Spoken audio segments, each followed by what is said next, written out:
بتانے کا مقصد یہ ہے کہ جو ہماری پریکٹس پورا سال نہیں ہو پاتی، اللہ تعالیٰ ہمارے لیے آسانیاں کر دیتا ہے، ماحول کو آسان بنا دیتا ہے، ماحول کو آسان کر دیتا ہے، ہمیں فراغت دے دیتا ہے۔ اب یوں تو ہم ہر وقت شیطان کو ملامت کرتے ہیں کہ شیطان نے ہمارا یہ نقصان کر دیا، شیطان نے ہمیں یہاں بہکا دیا، تو یاد رکھیں اللہ سبحانہ و تعالیٰ آپ کو ایک بیسٹ اپارچونٹی یہ پرووائڈ کرتا ہے کہ اللہ اس مہینے کے اندر شیطان مردود کو بند کر دیتا ہے۔ اب شیطان کو واویلا چھوڑ دیں، اب صرف ایک چیز رہ گئی، there is only one thing remaining, that's called ourself، ہمارا نفس۔ اب نفس کو آپ نے باندھنا ہے، نفس کو آپ نے لگام دینی ہے، اور اس کے لیے بھی اللہ نے آپ کے لیے آسانی کیا کر دی، یا ایھا الذین آمنوا کتب علیکم الصیام، کہ اے ایمان والو تم روزہ رکھو، تم پہ ہم نے روزے فرض کیے گئے ہیں، اور صرف تم پہ نہیں کیے، تم سے پہلے لوگوں پہ بھی کیے، اور اس کا آبجیکٹیو اللہ کیا کہتا ہے، تاکہ تم متقی بن جاؤ، تاکہ تم اپنے سیلف کے اوپر چڑھائی کرنے والے بن جاؤ۔ پورا سال ہم اپنی منمانی کرتے ہیں، اپنی چاہتیں پوری کرتے ہیں، اپنے آپ کو راضی کرتے کرتے آج ہمارا یہ حال ہو چکا ہے۔ تو اللہ نے ہماری زندگی کے اندر ایک دفعہ ہمیں پھر موقع دیا کہ ہم اب اللہ کی طرف رجوع کر لیں۔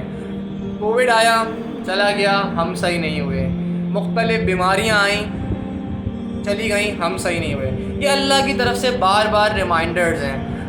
آپ دیکھیں دنیا کے اندر آفتیں بہت آ رہی ہیں، کبھی کسی جنگل میں آگ لگ جانا، کبھی کہیں بہت بڑا زلزلہ آ جانا، کہیں پر کوئی سونامی آ جانا، یہ دیز آر دا الارمس، یہ اللہ کی طرف سے وارننگز ہیں، ریمائنڈرز ہیں اپنے بندوں کے لیے کہ سنبھل جاؤ سنبھل جاؤ سنبھل جاؤ۔ لیکن جب اللہ نے انسان کو وارننگ دی، انسان نے پلٹ کے اور زیادہ کر دکھایا۔ اس بات کی گواہی اللہ کا قرآن دیتا ہے کہ جب اللہ نے اپنے نبیوں کو بھیجا امتوں کی طرف، تو انہوں نے ان کی بات نہ سنی اور ان کا قتل کر دیا، ان کو تکلیف دی، ان کو نقصان دیا۔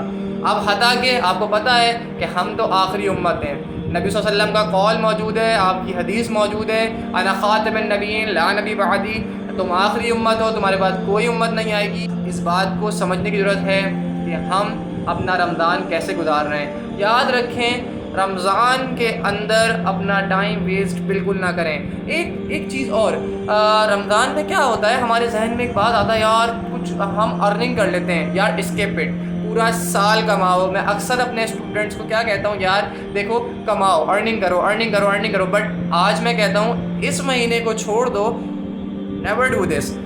جو تمہیں کہہ رہا ہے یار ارننگ کرو، یہ اچھا سیزن ہے، نہیں، یہ سیزن صرف اور صرف ایک چیز کا ہے، اپنی آخرت بنانے کا، اپنی دنیا کو چھوڑ دو، اس مہینے میں چھوڑ دو، کیونکہ جو سیل اللہ لگا رہا ہے نا، وہ دنیا میں تمہیں کوئی بھی انٹرپرینر نہیں دے گا، کسی طرح کے بزنس تمہیں وہ پروفٹ نہیں ہوگا جو اللہ تمہیں دینا چاہ رہا ہے۔ کیسا پروفٹ؟ اللہ سبحانہ و تعالیٰ اس مہینے کے اندر اپنے بندوں کے لیے فرض کے کا جو ریوارڈ ہوتا ہے اس کو 700 ٹائمز ریٹ بڑھا دیتا ہے۔ اللہ تعالیٰ اپنے بندوں کے لیے وہ اجر دیتا ہے جس کی کیلکولیشن ہمارے پاس میتھمیٹکس میں نہیں ہے۔ تو یار جب ایسی اپارچونیٹیز اللہ سبحانہ وتعالیٰ دے رہے ہیں، ہم بیوقوف ہیں کہ ان کو مس کر دیں۔ اور ایک بات یاد رکھیں، یہ تو ساری اوارڈنگ اور ریوارڈنگ کی حدیثیں ایک طرف، لیکن ایک طرف بہت زیادہ ایک الارمنگ حدیث ہے جو کہ ہمارے لیے بہت سوچنے کی ضرورت ہے کہ اللہ کے نبی کی بد دعا اور ہمارے لیے نقصان کا باعث بن سکتی ہے۔ وہ کیسے کہ اللہ کے نبی صلی اللہ علیہ وسلم ممبر پہ چڑھے اور جبریل امین نے کہا کہ اے رسول صلی اللہ علیہ وسلم، اللہ سے دعا کی کہ وہ بندہ ہلاک ہو جائے جس کو رمضان ملا اور مغفرت نہ کروائے، اور یا اللہ کے رسول نے اس پر کہا آمین۔ اب سوچ لیں امام الانبیاء کی آمین اور امام الملائکہ کی دعا کیسے وہ چھوڑے گی ہمیں۔